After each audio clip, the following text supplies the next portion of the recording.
Pengobatan TBRO seringkali menghadapi berbagai situasi dan tantangan pengobatan, seperti pemahaman pasien terhadap pengobatan, kekhawatiran akan efek samping obat, keberlanjutan produktivitas, hingga dampak psikososial dan ekonomi yang mungkin akan timbul selama pengobatan. Pada tahap awal pendampingan, penting bagi pasien supporter untuk mengidentifikasi situasi dan memastikan kesiapan pasien untuk memulai pengobatan. Dengan demikian, PS perlu melakukan interaksi awal dan inisiasi pendampingan sebagai langkah pertama dari dukungan pendampingan oleh komunitas. Dalam tahap inisiasi pendampingan, terdapat 4 hal utama yang harus dilakukan oleh pasien supporter, yaitu 1. Interaksi dan penilaian awal. 2. Pemberian KIE terkait pengobatan TBRO dan pencegahan penularan kepada pasien dan keluarga. 3. Investigasi kontak dengan sasaran kontak serumah. 4. Sosialisasi dukungan komunitas, pendampingan, enabler, dan umpan balik kualitas layanan melalui lapor TBC. Pasien supporter di bawah pemantauan manajer kasus harus memastikan 4 kegiatan di atas sudah terlaksana pada awal pendampingan, sekaligus memastikan kesiapan pasien untuk memulai pengobatan.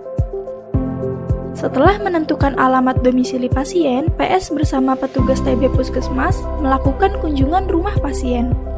Assalamualaikum. Waalaikumsalam, siapa ya? Saya Sandra, yang menghubungi Bapak kemarin. Oh iya, silakan masuk Bu.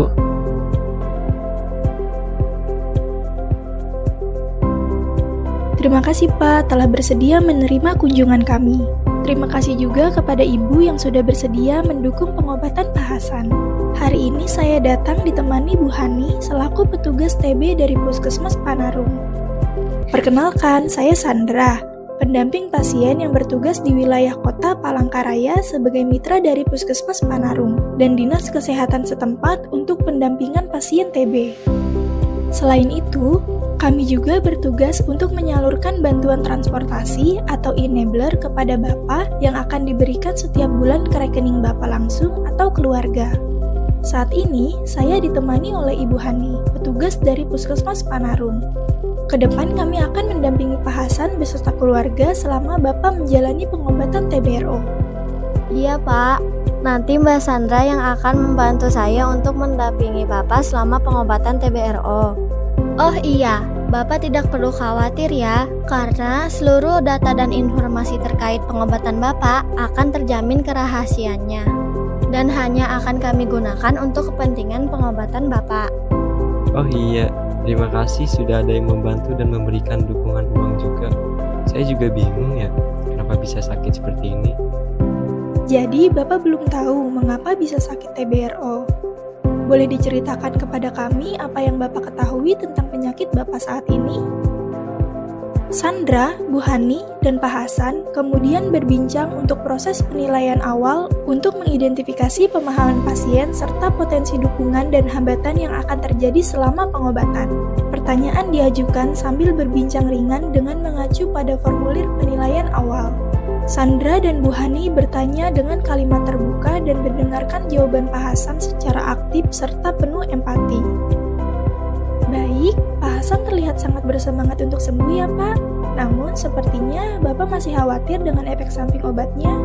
Apakah Pak Hasan berkenan kami ceritakan lebih lanjut mengenai TB resisten obat dan pengalaman orang lain yang telah berhasil sembuh? Ya, jadi sebetulnya gimana penyakit saya ini Mbak? Jadi begini Pak, dari hasil pemeriksaan lab, Bapak mengalami TB kebal obat atau TB resisten obat, yang artinya kuman TB di dalam tubuh sudah kebal terhadap obat TB yang selama ini dipakai. Pengobatan TBRO dapat berlangsung selama 6 bulan, 9-11 bulan, atau 20-24 bulan tergantung kondisi pasien. Tapi Bapak jangan khawatir karena biaya pengobatan TBRO akan dibiayai pemerintah dan Bapak dapat sembuh asalkan teratur minum obat. Jadi beda-beda ya lama pengobatannya? Iya betul, bisa berbeda Pak tergantung kondisi pasien.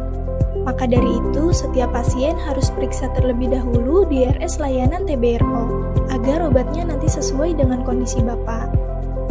Untuk pemeriksaannya dibiayai pemerintah juga Pak. Bisa nggak saya dapat yang paling singkat aja, yang 6 bulan, Terus nanti periksanya di mana? Nanti di RS Sumber Waras ya Pak, dekat alun-alun.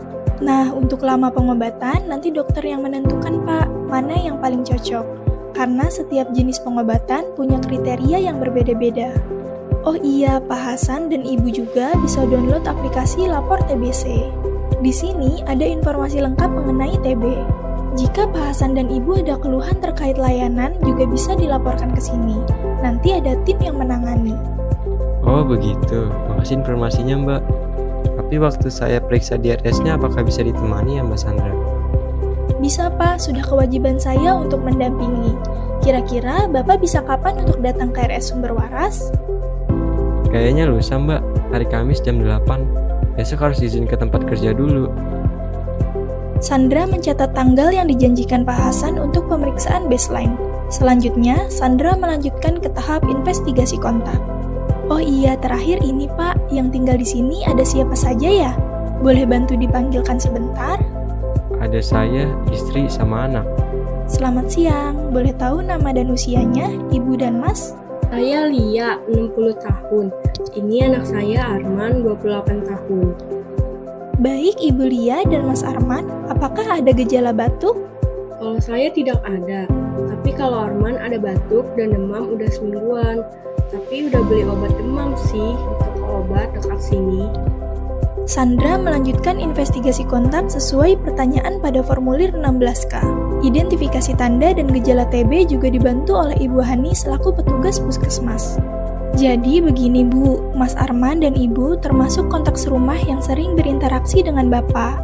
Nah, karena penyakit TB itu menular, jadi perlu dipastikan Mas Arman dan Ibu betul-betul tidak tertular TB. Nanti saya kasih pot dahak ya Bu untuk diperiksa di puskesmas. Kalau positif, maka akan diobati.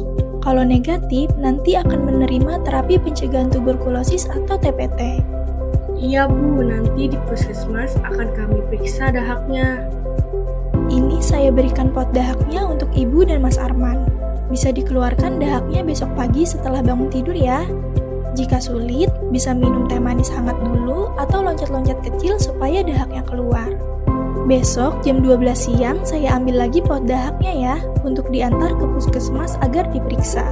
Iya Mbak, nanti coba dikeluarkan dahaknya. Terima kasih sudah membantu. Sama-sama, keluarga Bapak sangat hebat karena sudah mendukung Pak Hasan untuk segera mulai pengobatan. Mengingatkan kembali untuk Pak Hasan akan ke RSUD Sumber Waras hari Kamis tanggal 10 ya Pak. Saya tunggu jam 8 pagi di Poli TBRO sesuai jadwal di rumah sakit. Dan untuk Ibu serta Mas Arman, besok siang saya kesini lagi ya untuk ambil pot dahaknya. Semoga hasilnya aman. Oh iya, saya izin mengambil foto KTP dan halaman depan buku rekening Pak Hasan ya, untuk kami proses data enabler-nya. Proses inisiasi pendampingan sudah selesai. Sandra dan Bu Hani berpamitan dengan pasien dan keluarga.